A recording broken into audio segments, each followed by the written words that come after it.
Hello គិតទៅជីវិតកាលនៅពីក្មេងខុសពីឥឡូវហើយក៏ដូចជាបននេះដែរខ្ញុំគ្រាន់តែចង់បង្ហាញពីអារម្មណ៍ខ្លះ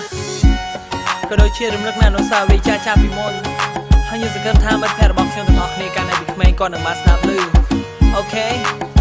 Listen សាជានិញយើងកុំភ្លេចទៅសមអាកាយទាំងពេលគេពេលញ៉ាំបាយសមអាកាយមុនទៅសាលាកុំលេងដីនាំទុំភ័យដល់យើងក្រុមគ្នា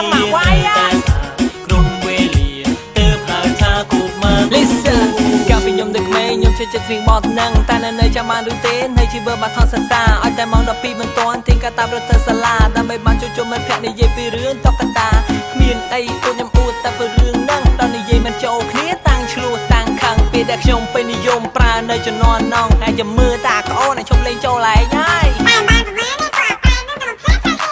ខ្ញុំនៅបាត់ធំឬមួយដែលខ្ញុំឆ្កល់ជាងគេរៀនមួយថ្ងៃ6ម៉ោងមិនដែលឃើញមានម៉ោងលីបនោះទេមានតែគ្រូម្នាក់គាត់បង្រៀនមិនឲ្យរូបខ្ញុំទំនេរតែក្នុងចិត្តខ្ញុំខឹងដែរតែមិនដឹងជាធ្វើល្មិចមានតែខំពឹងធ្វើល្បិចឈឺក្បាលនៅក្តៅខ្លួនប្រាប់គ្រូថាវិលមុខនៅមកសុខចង់ទៅផ្ទះដល់ពេលគ្រូអនុញ្ញាតស្វាងដោយគេចាប់ផ្ទះរៀបសៀវភៅលឿនដោយរួនចាស់ពីរបស់សាលារបស់ខ្ញុំជាស្រេចជានិញយើងកុំភ្លេចទៅសមអាកាយទាំងពេលគេពេលញ៉ាំបាយសមអាកាយមុនទៅសាលា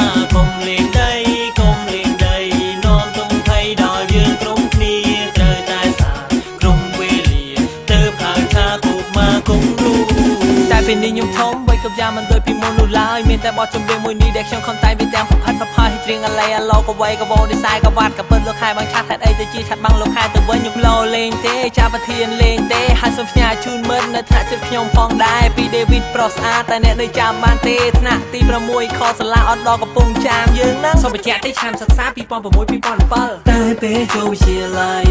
ក្រុមយ៉ាងក៏ត្រូវដើមជាថ្មីបាត់ដំបងដីថ្មីសម្បូរដោយក្តីស្រឡាញ់សេចក្តីអាណិតពេញចិនចេញពីក្នុងបេះដូងសង្ឃឹមថាមិននឹងស្ដាប់ឮសេចក្តីនឹករលឹកពីខ្ញុំតាមចម្រៀងមួយដែលរំដំជូនពរឲ្យមិត្តជួបតែសំណាងល្អ